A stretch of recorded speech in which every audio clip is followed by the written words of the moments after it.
This is Tabletop Weekly, and we are the partners of Solarian Games. I'm Jason. And I'm Peter. And this week's stories, WotC's 3D VTT Sigil officially releases in beta. We've talked about this multiple times. Invincible RPG coming soon.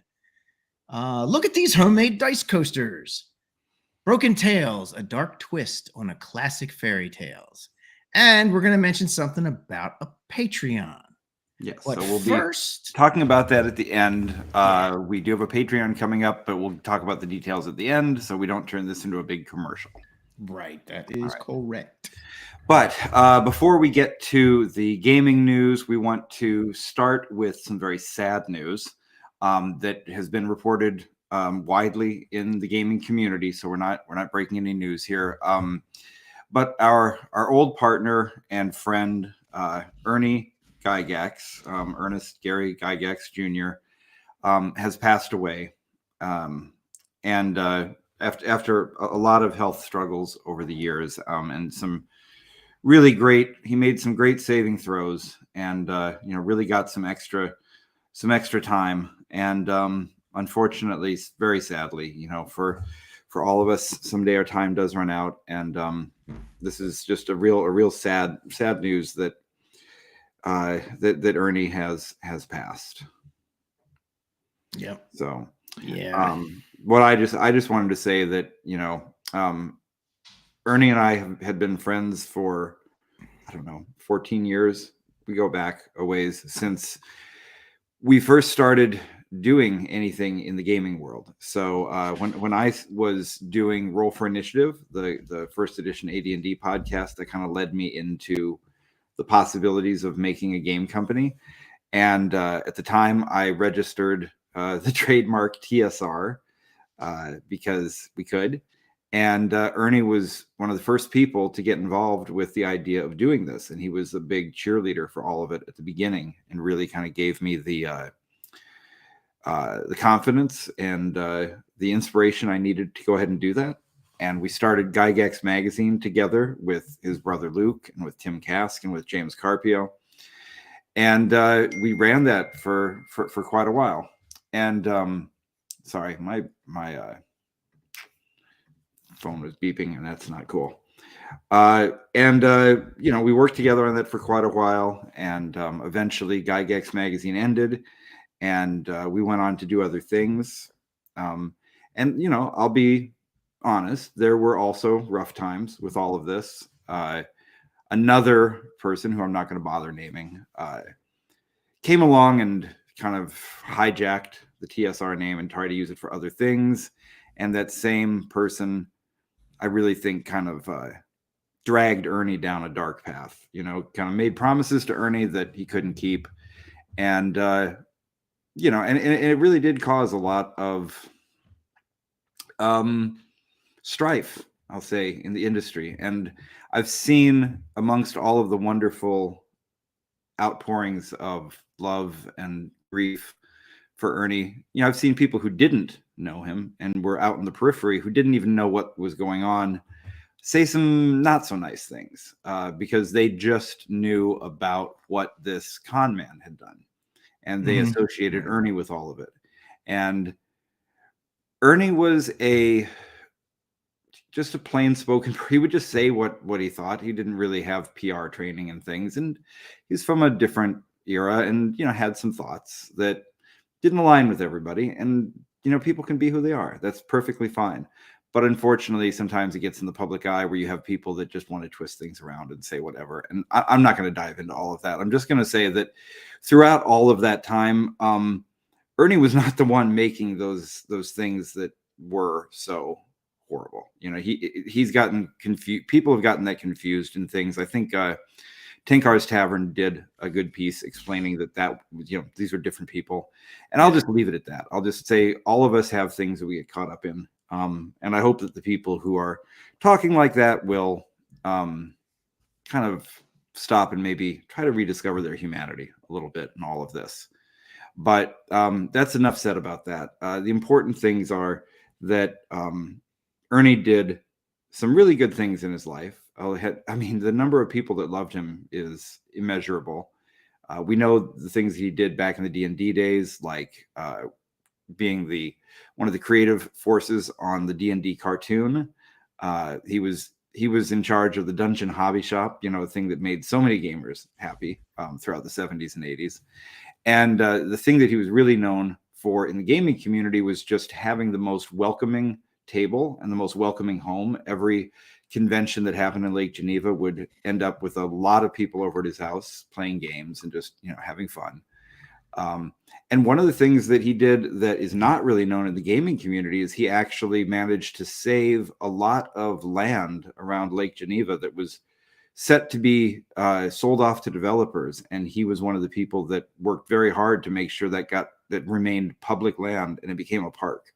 Oh, nice. It's going to be a real legacy for him that he did that. As I say, he leaves behind a lot of people who really loved him. And I just hope that for peace and comfort for him and everyone in his family. So yeah, I agree. Rest in peace, Gary. Rest in peace. Rest in peace, Ernie. Yes. Well, Ernie. Sorry. We got a lot of people saying hello in the chat. Hey, everybody. Hey, everyone. Yeah. Thank you everybody in the chat for some nice things he said in there. Appreciate that. So yeah, welcome everybody in the chat. And in the spirit of calling out to people like that are in the chat, I want to give a shout out to one of our gaming brothers, Brian Shutter, Neon Lords. Just want to give a shout out that if you look on N-World in the news this weekend, Neon Lords is right there at the top of the homepage. So nice. It's a really glowing article about it and well deserved. So I just want to say shout out to Brian. Good job. Yeah, absolutely. I think those guys absolutely need to put in for the Fez Awards next year. They make great stuff. Yep. Yes, absolutely. By the way, all of the plaques are ready to be mailed out. I have the addresses. They're going out on Monday. So if any of the winners are listening, the plaques will be going out on Monday. Got the graphics sent out to everybody who was a winner. And I'm going to get the graphics sent out to the finalists as well so that people can put them on their web pages or products or wherever they want to. So. Yeah, man, it really felt good to do that. Like more than I thought it would. You know what I mean? Like I was thinking, oh yeah, whatever, we're doing a thing, whatever. But no, it really did. It was really awesome to recognize people. And it was kind of a privilege to go through that. So yeah, I'm glad we did that. It was. And as we said, at the time, it's great that James is going to be at every TotalCon. Yeah, absolutely. In that way. Show. Yeah. As he would say. Yeah. All right, let's get on to our first story. All right. What do we got for our first story? I've already forgotten. Is it me? It is. Yeah, it's you. It's WotC's Sigil. Yes. All right. So we've been talking about this a couple of times, but now it's finally actually out.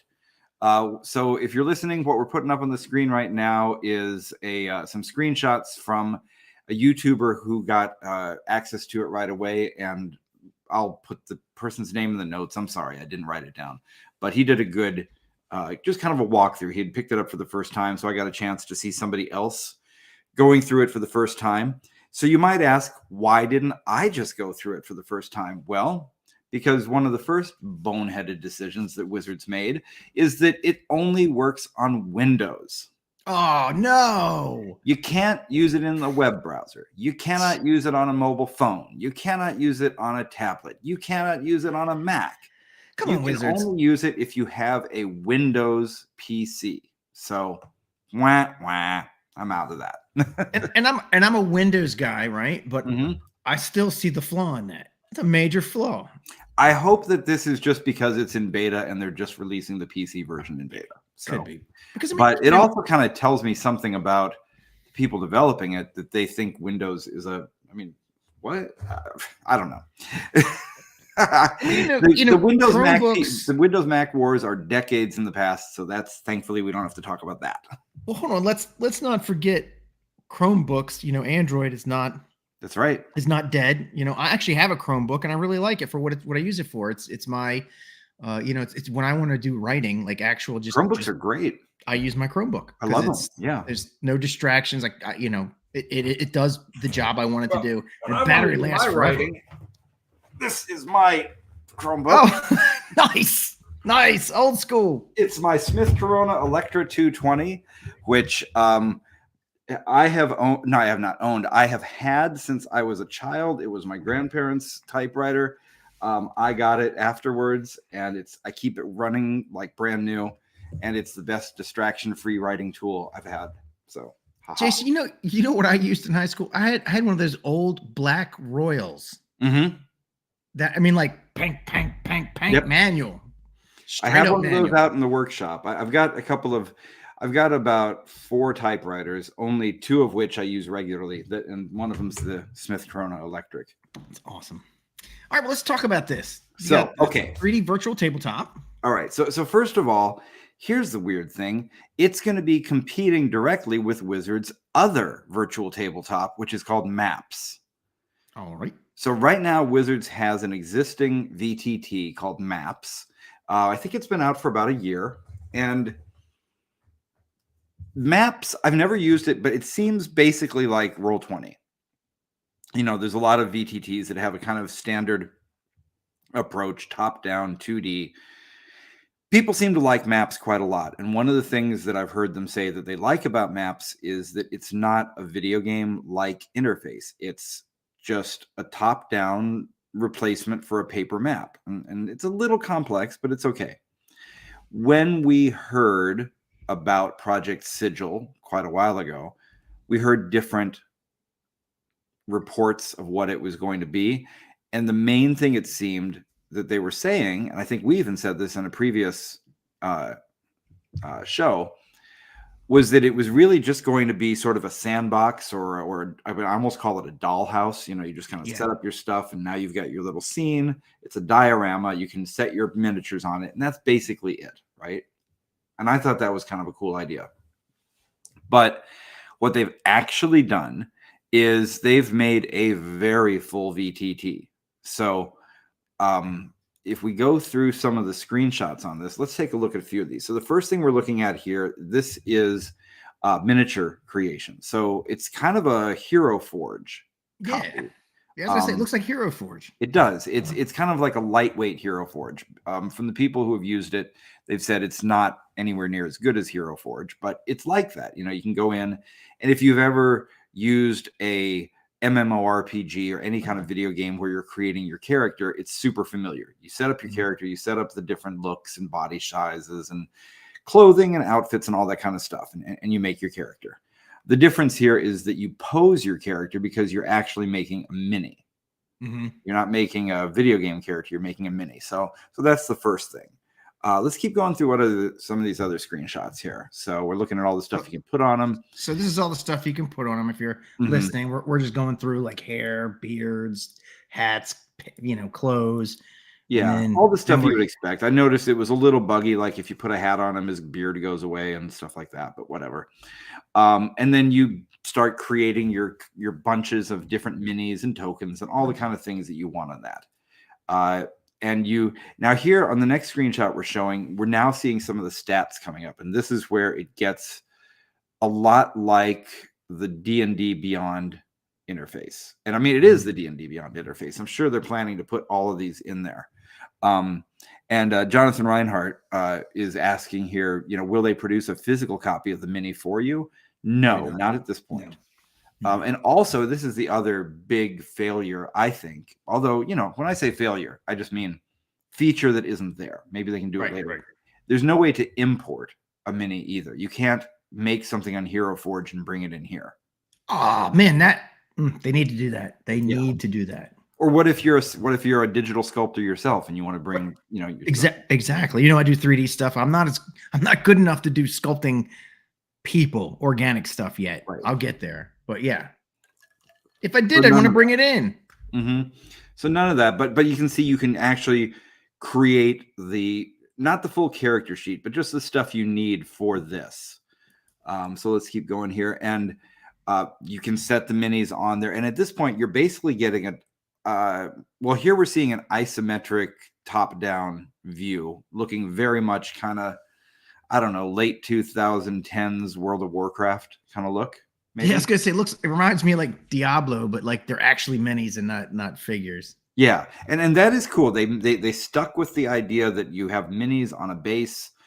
They're not animated characters walking around like a video game. So I think that's a good choice. yeah, but I got to tell you, that's almost the only difference between this and a video game. It is so close to a video game at this point, because you can see your character highlighted with the different things they can do. Let's see what else we got here. Yeah, you can see, oh, this is actually, they have a dice roller in it, which, you know, that's nice. You can take the dice, and I think I grabbed a screenshot of the dice being thrown.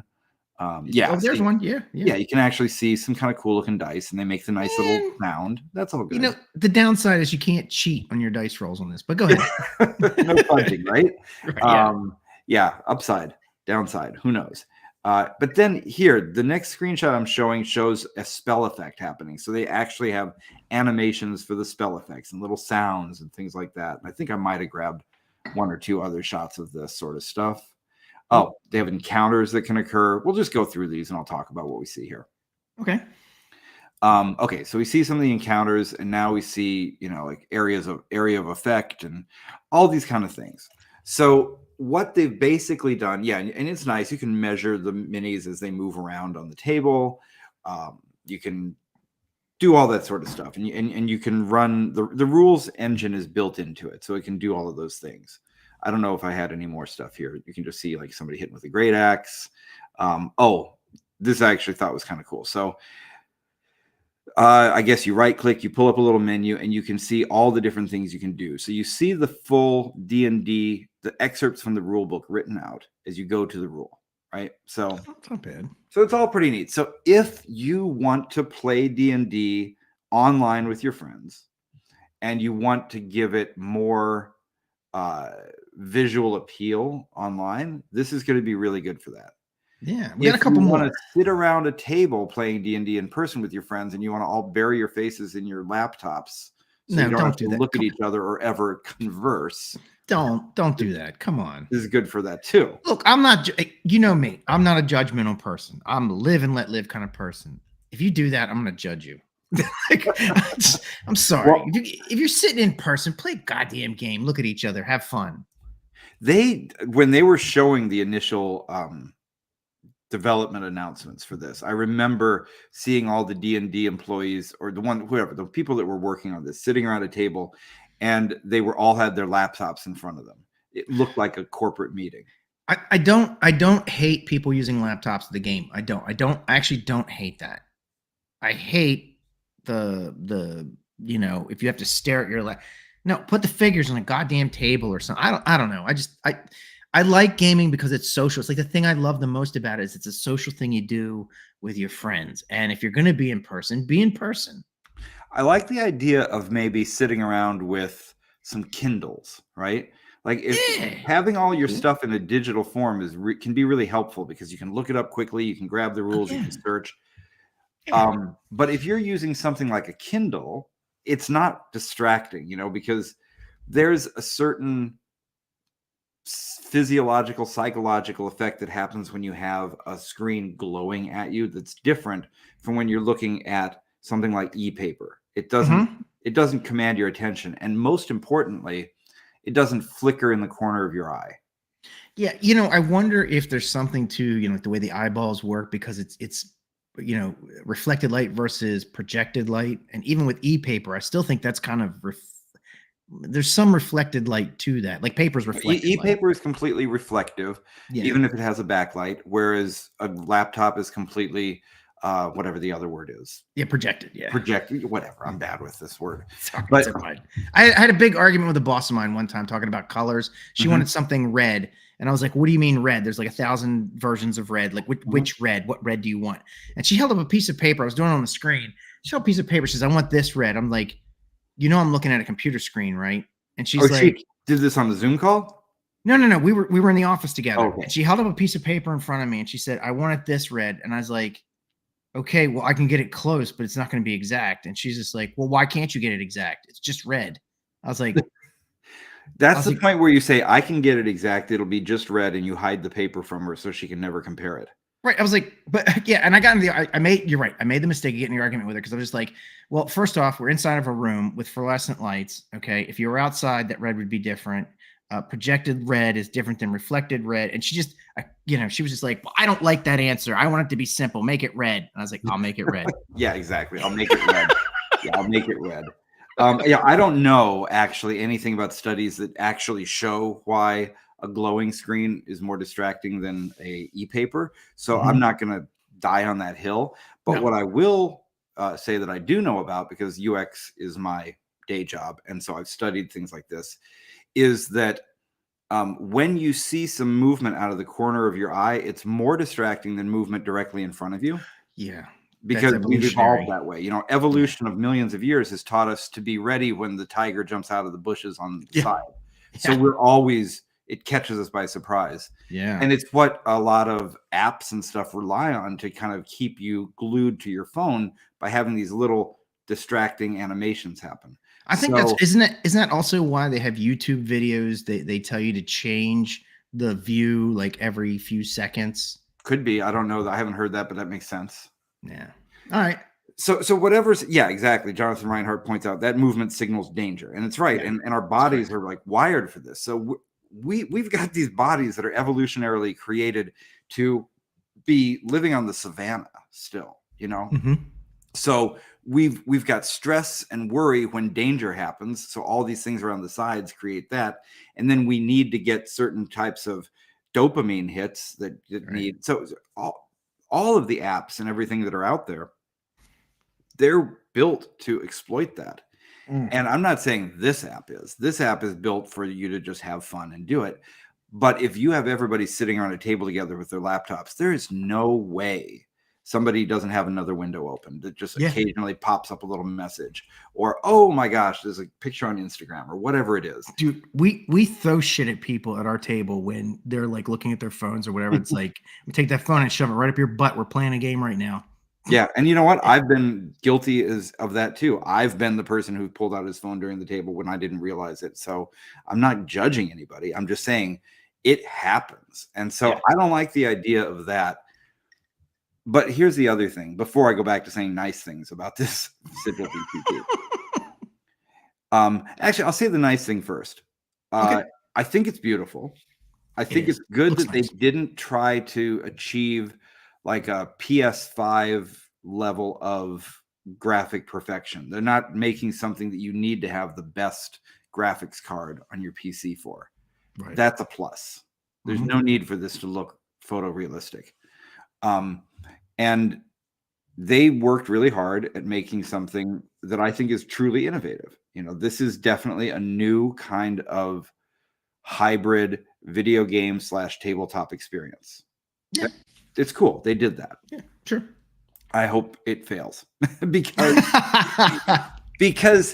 what this particular reviewer was looking at it had to say was, and no shade on the reviewer at all. He was very good at being even-handed about this. But when he saw the combat, with the kind of the sounds and the animations, and he said, "This is going to be great because for 5e, it'll keep combat from being so boring." What? Okay. And I was like, if you're playing D&D at your table and the combat is boring and you need some flashing lights and sound effects on your screen, maybe you should become a better DM and learn how to describe the action. Right. That's the point. I agree. Or if you're playing a game, and me, I'm not a D&D player. No shade on D&D. I'm just not. But if you're playing a game, maybe you're not smart enough to play D&D, Peter. I may not be. That's fine. I'm doing a call back there. Right. I know. It could be. I know what you're talking about. We're not going to go there. We won't go there. But maybe you should be playing a game that's more exciting. I mean, there's other games. There's a million games out there. Top Secret's more exciting. Top Secret's out there. That's not boring. But anyway, yeah. So I think what they've done is Wizards knows that they need subscription revenue to keep the stock price up. And this is exactly the kind of thing that their accountants want them to do, because they're not going to be able to sell books to people who already have the books. Right. The truth is, if you want to play D&D, all you need to do is buy 3 books and some paper and some dice, and you're done forever. You never have to buy another thing. You really don't. You really don't. And if you Yeah. You know, can I do it? Can I do it? Back in my day. Wait, I think I see the cloud that's going over your house. Yeah, I'm gonna yell at that cloud. I'm gonna go out and yell at that cloud, and then I'm gonna hose some kids down that are on my lawn. Yeah. But now, I mean, but in all seriousness, really, honestly, in all seriousness, when I was a young man, or younger than a young man, I had 3 books, and we did wind up getting the Fiend Folio when it came out because it was awesome. But we got up to like 5 books. Yeah. And honestly, that's what we played with most of the time. And we did get some modules from time to time, but most of the time we played with the books we had, and it was awesome. We had a great time. Yeah. Did not need another thing. I don't think I was that. I definitely went out and bought all the stuff all the time. I just had a good time doing it and running my Walden Books membership, through the roof. But, right. And of course, Dragon Magazine was always there for new content and all of that. But what it was is, and I'm not making any kind of back then was better than now or now is better. No, I'm not saying that. Definitely not. But what I'm saying is that today, if you're buying stuff from Wizards, you really do only need 3 books and some paper, and you're done. And Wizards of the Coast cannot survive as a publicly traded company, well, part of a publicly traded company, Hasbro, on that alone. They cannot sell enough copies of the Player's Handbook to be a multi-billion-dollar company. They have to find things for you to spend money on. Right. And what they really want is they want subscriptions, because when Adobe switched its pricing model from you could buy Photoshop one time and own it forever to a monthly subscription, the stock price, it like tripled.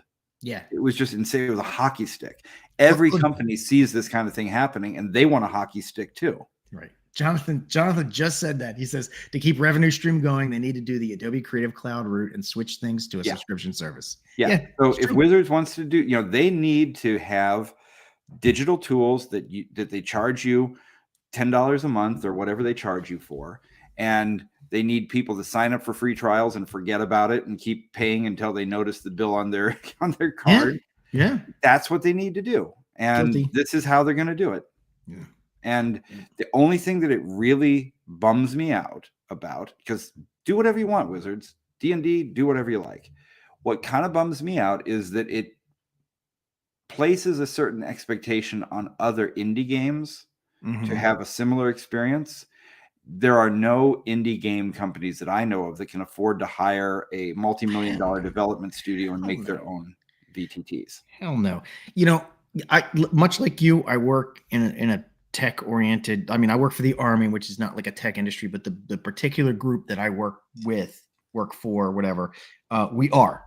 And we do have some software development there and everything. And yeah, this is a multi-million-dollar project. Like you couldn't touch this for under, what would you say, Jason? About 5-6 million? You would not be able to do this for 5 or 6 million. This is about 10 million. Again, this is just me putting my finger in the wind. Sure. But I would call this about a $25 million project. Okay. All right. And not because it has to be, but because what happens is you have project overruns and you have deadlines that get missed, and then you have things that have to get redone, and you have all the kind of stuff that come. You would plan this out as an $8 million project, and it would be a $25 million project when you were done. Yeah, it sounds about right. Yeah, and if it was the government, it would be a $50 million project. Yeah, right. Oh God, if that. Right.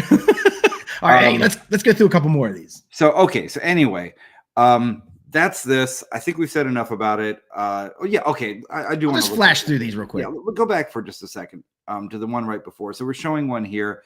I just picked this screenshot because for anybody who's listening on the podcast later, this looks like something straight out of World of Warcraft. You've got the visuals of some effect happening, and there were sound effects going. And the only thing that wasn't happening was there's no animation for the miniatures, and there's no AI running the other characters. Oh my God. You really don't think there's, give this a couple of years, Yeah. All right, let's go. Here's, I guess, what is this? This is like this is more character creation. So I just grabbed this last one of the tavern they were in just to show that I do think it looks really good. It does. It looks great.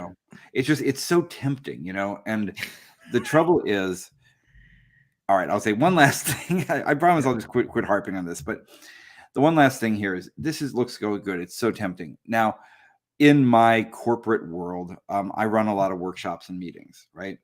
And people put PowerPoint slides up on the wall, and they put a ton of stuff in them.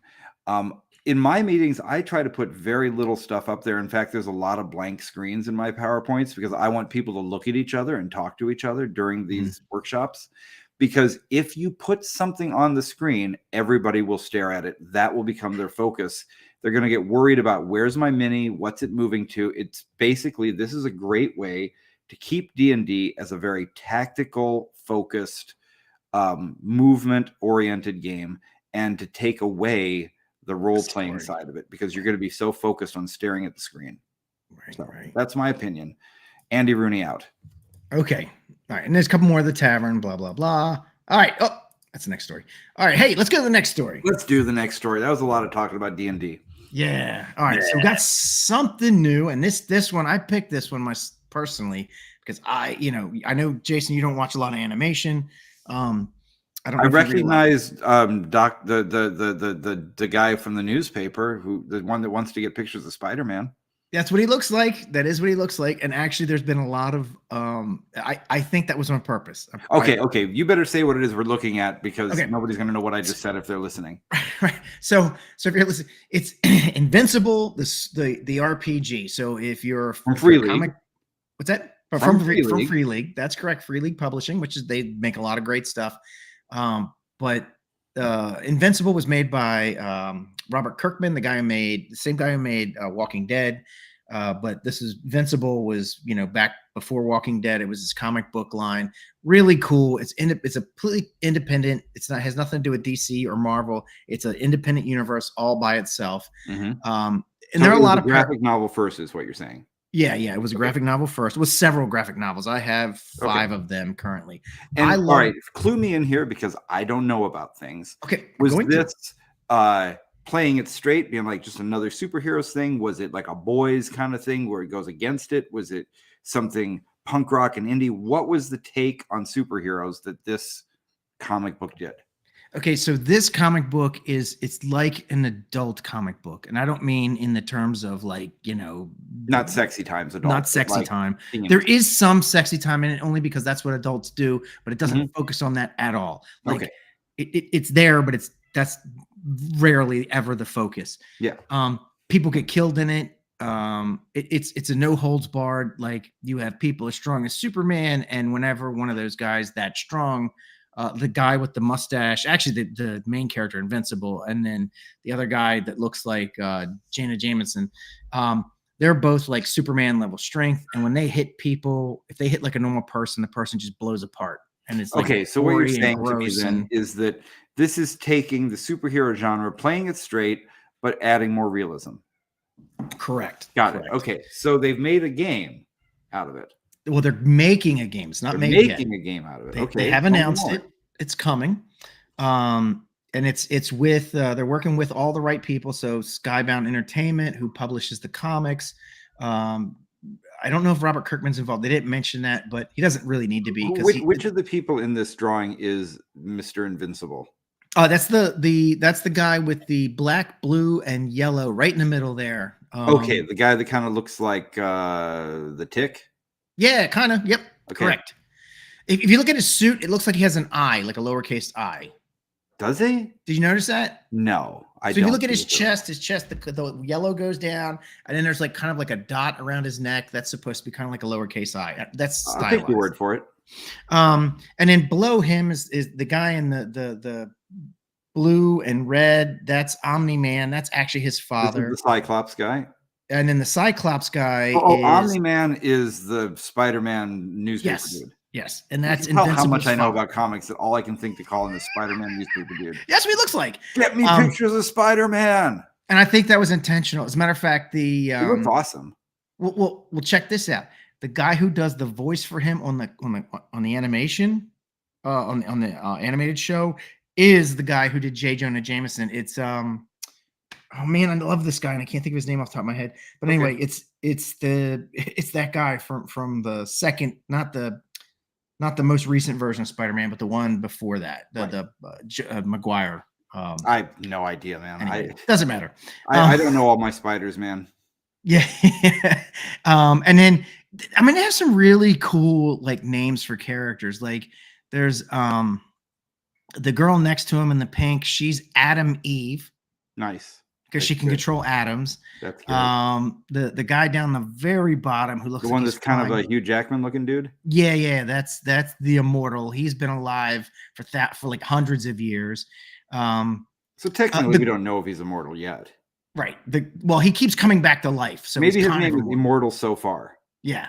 The girl next to Spider-Man guy, her name is Duplicate because she can duplicate herself. That is good. I like that is good. Yeah. And she has a twin brother, and his name is I can't remember, but it's another play on duplicating. Okay. Anyway, so it's a great comic. It's a really great comic, really great animated series. They've done such a good job with it. Oh, there's an animated series of it too? There is an animated series. Where do I see that? Amazon Prime. I don't know any of these things because you and I were talking earlier about TV shows. J.K. Simmons, that's him. Oh, J.K. Simmons is the best. Yes. Yeah, okay, I'm in. It's so good. It's brutal though. I mean, it's like brutal. Fine. So, okay, you and I were talking earlier today. I said I don't really F with animation very much. I just can't connect to it. I'm going to give this a try because this. Yeah, try. It's very adult. I mean, it's very. I really like it. It doesn't look like anime. It doesn't look like some silly Adult Swim thing. It looks good. So and it's got good real stories about, and like it treats it. It actually handles heroes like real people. They, when stuff happens, they actually react in the story like a normal person would. Well, there's one animation I like, and that's Archer. So, I'm capable of liking animation. Okay. So, all right. So to focus this in the gaming, though, so Free League is coming out with Invincible superhero role playing. We know Free League likes to do. No, it's not Free League that likes to do licenses. That's another company. But well, I mean, they do some because they did. Let's see, what else did Free League do? Well, I don't know. They're not that big on. Yeah, you're right. They're not that big. But has Free League ever had a superhero game before? We'll say no. No, I don't think so. They're basing this off their Year Zero engine, which I've never played, but apparently it's what they use for the Alien RPG and Tales from the Loop, and I've heard great things about both those games. Okay, I tried to play Tales from the Loop and I didn't get it, but because I thought it was just better to read than to play because it's a beautiful book. But we'll give it a look, and it's cool that there is a new superheroes game coming out that is not just going to be a retread, hopefully. So yeah, right on. So that, I mean, that's all there is about there's, I mean, again, the game hasn't been made. It's going to go into Kickstarter. They're going to do a whole thing. And so it's yet to come. Nothing really, they got a cover for it, but they probably just, it's probably just a poster from one of the episodes or the comic or something that they just slapped together, which is cool. It looks good. So I don't know. I'm in. I really want to play it. I love superhero games and I love Invincible. So I'm going to try it. I love it. We'll give it a shot. We you know what we need to do? We do need to start doing some one shots and just playing some games. We need to find. The trouble is, James would have been the perfect freaking GM for that because he was the best at picking up games. So you know what? If we know anybody who is good at learning rule systems quickly and wants to do stuff like that, give us a shout. We would totally start doing a little one shot series. Okay. Yeah. Maybe. I'm promising. It could be part of something we're going to talk about at the end of this show. Yeah. All right, let's go on to a little light story here. Yeah. Look at these dice coasters. This isn't even news. I just love these things. No, they're cool. It's really cool. So I was dorking around on Reddit, in the RPG group. The person who makes these, I don't know his name. He's from Budapest and has an Etsy shop. And the first thing that came up was these dice coasters. So these are made of something. They're made of beech plywood, which I don't know what that means, right? And they're made of beech plywood and colored acrylic and some neodymium magnets. And what they look like for people who are listening is you've got a coaster, which is sort of a 3-layered thing. Think of like an Oreo cookie of the sandwich is the cookies are wood and the creamy filling is colored acrylic, right? So the light can kind of shine through it and make it look pretty. And in the center, you've got your cup holder with some different symbols on it. I think maybe the symbol in the front is probably a cleric, maybe, because I see a flail. No, It seems like it, yeah. I don't know. Anyway, and then all around so that's your coaster in the center, and then all around it there are little holders for your dice, and they're shaped to, I think they're all just hexagons. I don't think they're shaped special. No, they're all just hexagons. Yeah, but it's neat because you just have your coaster there, you got your dice sitting on it. Do you need this? Is it practical? Probably not. Who cares? When has a gamer ever cared about any of that? Right? No. They're cool as heck. And I thought he had just made them, and I was just going to say these are great that he made them, but actually he's got I'm saying he, and I don't know this for a fact. Right. This person. I see that their name is Doby Sander. If I look at their Etsy shop. Right. I don't know Hungarian names, despite the fact that I'm half Hungarian. I know nothing about my ancestry, so I'm going to say they. So they've got a ton of stuff up in their shop right now. And a couple of the ones that I just wanted to call out. Let me do this so that I can see you and see what I'm looking at here.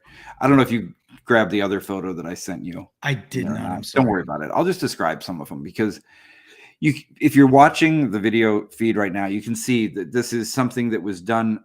I think they said in the Reddit chat or Reddit subreddit, whatever, internet difficult. They said in the subreddit that they did it all with a CNC machine. Yeah. Okay. I can see. You couldn't really 3D print this stuff because it's wood. No, you could. I mean, you can't 3D print wood. No, you can't 3D print wood, but you can print something that looks kind of like it. But go ahead. Yeah, but this actually is wood, so that's cool. So you need to CNC it. So the personalized mug coaster and dice tray is pretty cool. I think it says $32. I don't know if you get one or two for that. But some of the other stuff in here, there's an initiative tracker, which is super cool. It's just numbers 1 through 12, and there's a little magnet so you can mark where you are on the initiative, and you can write on the little plastic chits the names of the players or the monsters. Completely universal. You could use it for any game. They have things that are more specific to some games, like there's a D&D spellcaster tracker set, which is just incredibly complex. Stuff for Star Wars poker dice board. I don't even know. There's some stuff for Warhammer 40K. There's stuff for Call of Cthulhu. It has like a sanity and luck tracker and HP and MP. And then there's even one that there's an Arkham Horror thing in here, some stuff for Gloomhaven. So many cool things. There's a D&D magnetic dashboard that will actually track your hit points, your spell slots. It's got little whiteboard areas to write on. This stuff, I mean, if you've got a gamer that needs gifts, or if you just want to treat yourself, I love it. It's called Spearhead Crafts on Etsy. So if you just go on Etsy, Spearhead check Crafts. this out. Look at that. Showing it. Oh, there you go. Beautiful. Yeah. So, there we go. Jonathan Reinhardt, like, why don't you put the Etsy store on the screen? Yeah, Jonathan. We usually like to prepare this stuff, but that's cool. You got it. This is just, we're not sponsored by anybody because who would sponsor us? And it's just, here's a free ad for these guys because I want. And honestly, Jason, I don't want to be sponsored for this show. No, I really don't. I like our independence. We talk about whatever. Go all the way to the top of their store because since Jonathan's on here, there's some good stuff for war gamers here too. There's the first row of products. Oh, there you go. Okay. Magnetic wargaming measuring tools. With little curves and stuff like that. So I don't know what this all is, but it's Spearhead Crafts. Check them out. They're really cool. All right. Sounds good. Let's go back to this. All right. So let's go on to the next one. Broken Tales. Now, spooky looking. I'm surprised. It's fun. It's really weird. I don't know if we talked about this before because this seems familiar, but we didn't. It's familiar because it looks like a really cool album cover for like a metal band or an industrial band. It does. So what this is, Broken Tales is it's called a dark twist on classic fairy tales. Now, what's funny about that is that it's a twist back because if you know your history, you know about fairy tales. Fairy tales are very friggin' dark, okay? Yeah, they are. What we learned as kids growing up was a twist on the fairy tales. It was a nice twist. We had a sanitized version. We did. But did the Grimm brothers sanitize them? No, because that's where the word grim comes from. Things that are grim is because is because the Grimm fairy tales were so awful. I thought that was just one of those nominative determinism issues. It could be. It could be. I'm just telling you what the internet told me at one point. So Well, I could be the wrong. internet. The internet, because of course the internet's right. Okay, so Anyway. okay, but the point is, I Listen, thought, because it's been so long since I've actually looked at Grimm's fairy tales, I thought maybe the Grimm brothers were the ones that set them down in a more sanitized way. But you're saying they actually had the full gory, dark endings, and it was like the Disneyfication later that did. Yeah, I think so. My understanding, and I could be wrong, and anybody's in the chat room who knows this, who can correct me, please do. I'm not speaking. We don't do any research for this podcast. Not an authority. No. But my understanding is that the Grimm brothers are actually the ones who collected all the local tales, and they created what is called fairy tales. Like the whole concept of having a book of fairy tales was because they actually went around and collected them. Yeah, I know they did that, and they were linguists as well. But I think they wrote them as they were told, so that you got the story as it was told. So they were really, because I know the Grimm brothers were also linguists, and they were pretty scholarly types. So kind basically, of historians. They were preserving oral histories, is what you're saying. Yes, yeah. So Jonathan says, and again, Jonathan, he works at a library. He's a librarian. So I'm gonna give him a little credit on this one. I'm not kissing your butt here, Jonathan. I truly believe librarians are the highest level of our society, right up there, top tier. Yeah. So I think Jonathan knows his stuff. He says, no. Brothers Grimm did them super dark and original. They did not sanitize them. And David Benavides says Little Mermaid didn't make it. So yeah, that's right. Little Mermaid was written later, though. Yeah, well, but the Disney version was very sweet compared to I'm the just saying that Hans Christian Andersen, The Little Mermaid was not a classic folk tale. No. That was something Hans Christian Andersen actually sat down and wrote. So I'm going to read, let me read the, I got this quote because I want to read it as is. It says, "Once upon a time, a child saved the world of fairy tales. His reward was a wish. The one who plots in the shadows saw an opportunity to tarnish the child's heart, whispering to him a corrupted idea. The child asked the king of fairy tales that the villains, accursed for centuries, be granted a new life. This was to be their chance for redemption. This was, however, this was how the villains became good. But any light needs a shadow, and in turn, the heroes became evil. At that moment, all fairy tales were shattered." Pretty cool. Pretty cool idea. So Broken Tales, a tabletop RPG that reimages classic fairy tales characters in a dark and twisted setting. So they flip everything around. So like the big bad wolf, I'm assuming, actually has a redemption tale, and maybe Little Red Riding Hood was this evil chick who was trying to, I don't know, do something to the wolf, trying to kill a wolf or something. I haven't played it. I don't know, but it sounds very interesting. Well, I was just thinking about the story of Goldilocks the other day, and there's no moral, first of all. There's absolutely no moral to the tale other than make sure your porridge is the right temperature.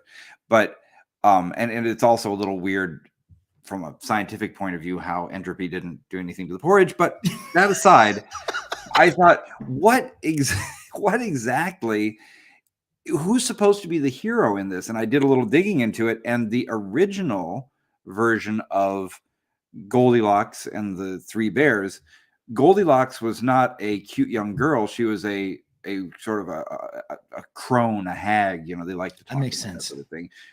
Who was just nasty and horrible and broke in and took all their stuff. Yeah, that makes sense.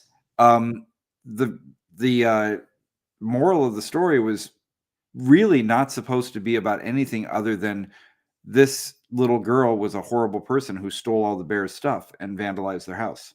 And the bear should have ate her, right? Yeah. Basically. You know what Goldilocks is? Goldilocks is the story of a rich kid. Okay. Think about it. Yeah. It's a story of a privileged rich kid that breaks into, common people's home, breaks all their stuff, takes their stuff. You know what I mean? Like, that's what it sounds like to me. Yeah. So, I think Jonathan says here isn't the moral, don't break into people's homes. Yeah. How about I think that pretty much is the moral. Just don't be a horrible kid that steals people's porridge. Right. And I'm hoping the bears eat you. Anyway, Yeah. so it's a Broken Tales of Tabletop that remains it's dark and twisted setting. Instead of traditional heroes and villains, the roles are reversed. Villains become heroes. Familiar stories take on unexpected turns. Sounds fun to me. Yeah.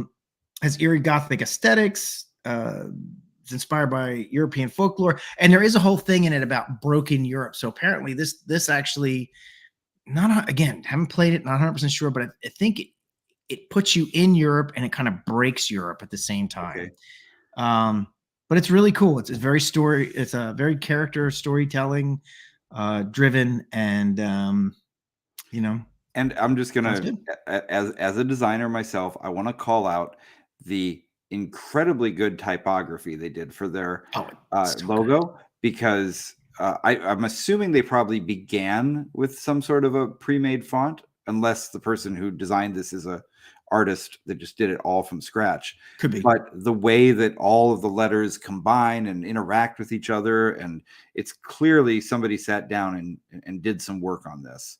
Right. Or there's some incredible font out there that can do this that I don't know about. But either way, it's really beautiful design. So I just want to give them a thumbs up for doing good that. design, very good art. If they had submitted it to the Golden Fez, this would have definitely been in the Velvet Smooth category for sure. Yep. And Jonathan says, when does it release? It's already released. It's on the market. This is not news. I just saw it and I thought it was really cool and I wanted to talk about it. So you can go buy it right now on Drive-Thru RPG. I don't know if you can buy books or not. I know you can buy it on Drive-Thru. Cool. And they have other books for it too. They have other other supplements and such. Oh, and hey, we got some more info. David Benavides, thank you.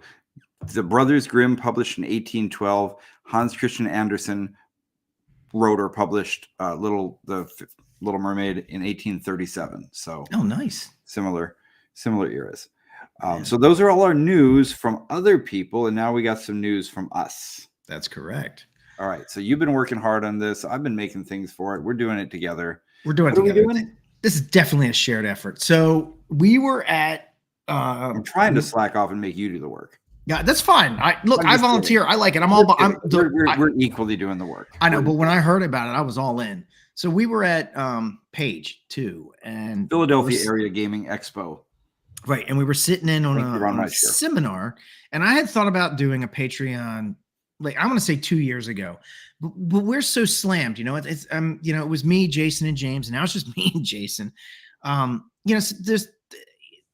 We're trying to get a lot of stuff done. It's two people. There's so much stuff to do, website and behind the scenes stuff. You don't even have any idea how much work we do behind the scenes. But at any rate, we're trying to create material for folks.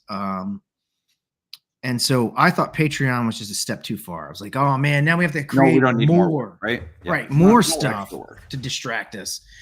But they made a really good point, and they stated that you can build a community, you can share stuff that is not ready to go out to the general public yet with your Patreon audience, your fans, and you build a community, and they're happy to have stuff ahead of time that's not ready for the market yet, but is playable, is usable, completely usable.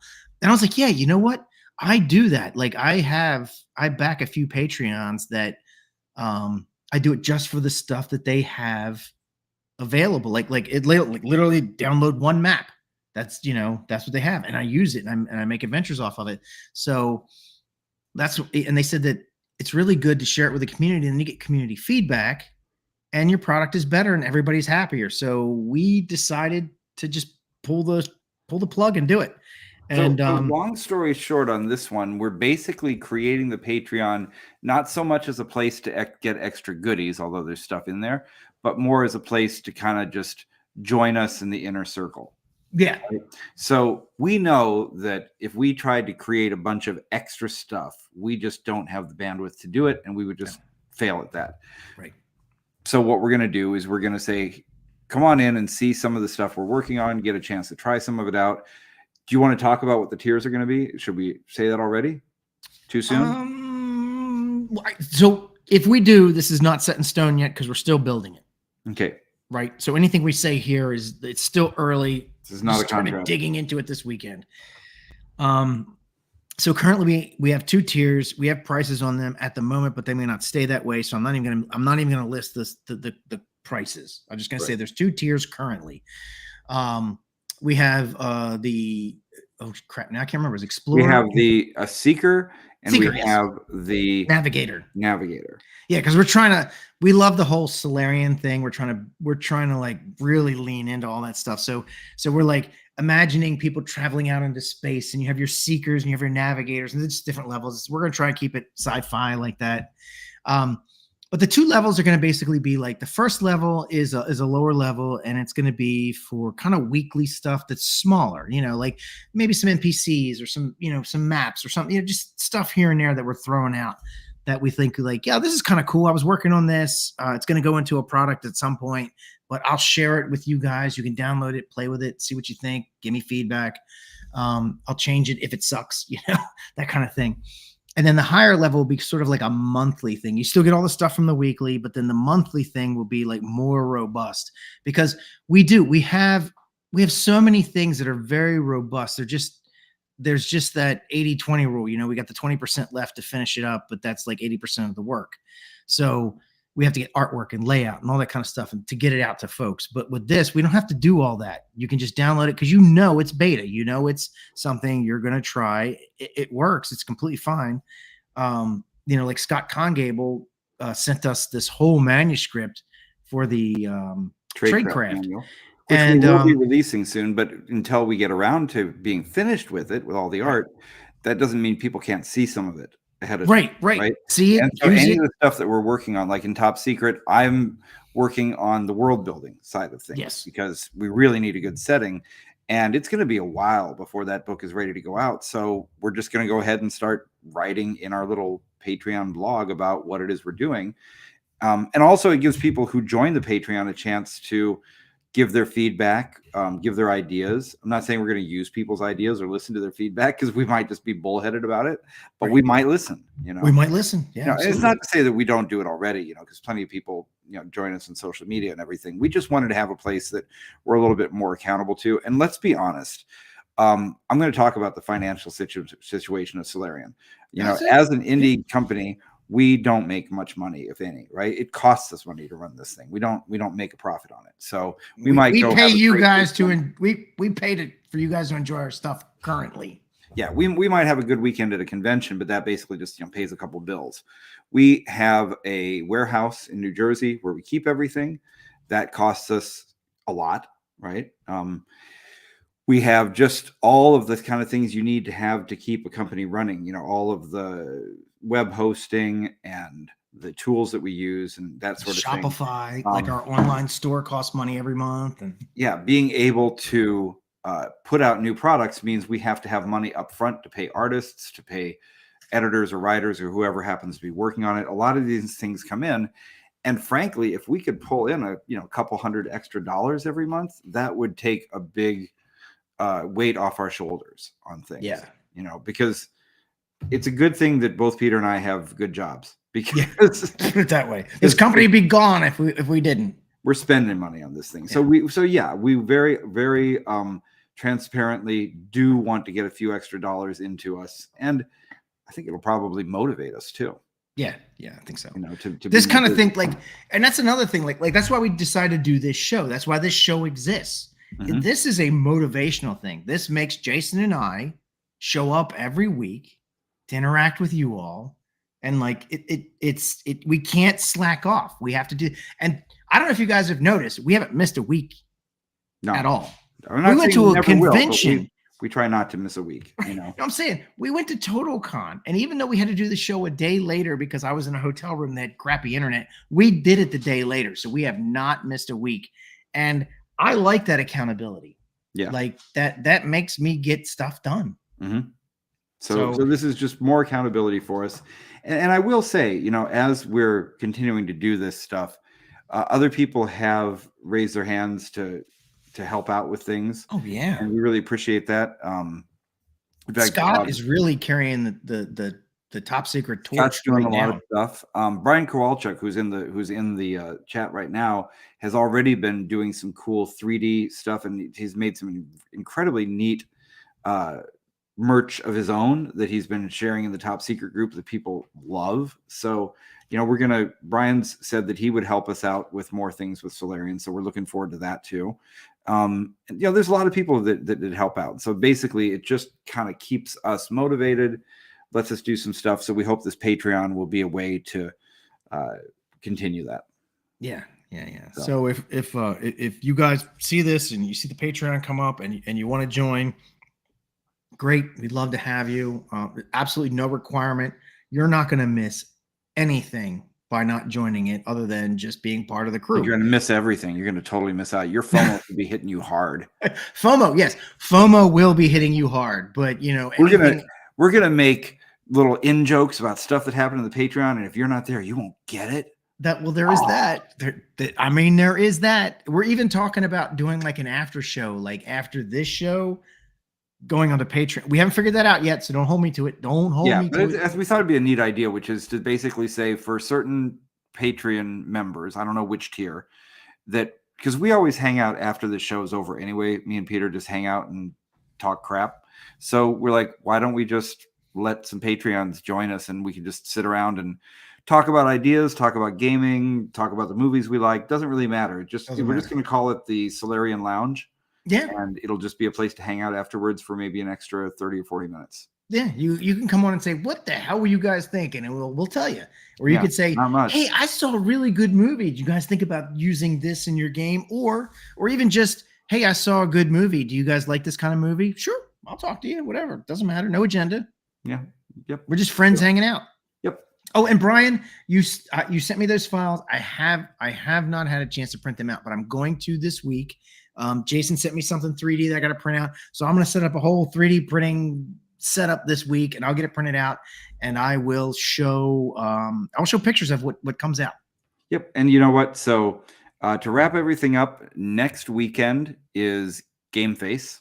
Oh my God, that's next weekend? Next weekend, the 7th and the 8th. Jesus Christ. It is March 2nd right now, and so the 7th, the 8th. So I'll be down in Baltimore, staying at Peter's house. I bet he didn't know that. And I wasn't thinking about that being next week. Holy moly. That's why I'm playtesting the game with you tomorrow. So if you come to Game Face in Baltimore, I have a brand new top secret adventure that we'll be running for players called Damn Good Minivan. Oh my God. Is that the 7th and the 8th or the 8th and the 9th? Because 7th is a Friday. Whatever, 8th and the 9th. Okay. It better be the 8th and the 9th because I got to work on Friday. Okay. So Saturday and Sunday we'll be there, and I'll be running Damn Good Minivan. Tomorrow night I'm play testing it with Peter and Scott, and we'll let you know how the game went, and we'll make it available for sale after I get art and all that other stuff for it. So anyway, come to Game Face next week. Yeah, come to Game Face. It's at a brewery. It's free. Yeah, it's free. It's at a brewery. If you're anywhere near Baltimore, you should come down and check it out. And the guy who's running it, great guy. Yeah, Justin from Severed Press. Yeah, great guy. I mean, he was next to us at Page, and just got along with him really well. Just good, nice dude. So come see us there. That's all we got for today. Yep. Thanks, everybody. And see you next week. See you next week.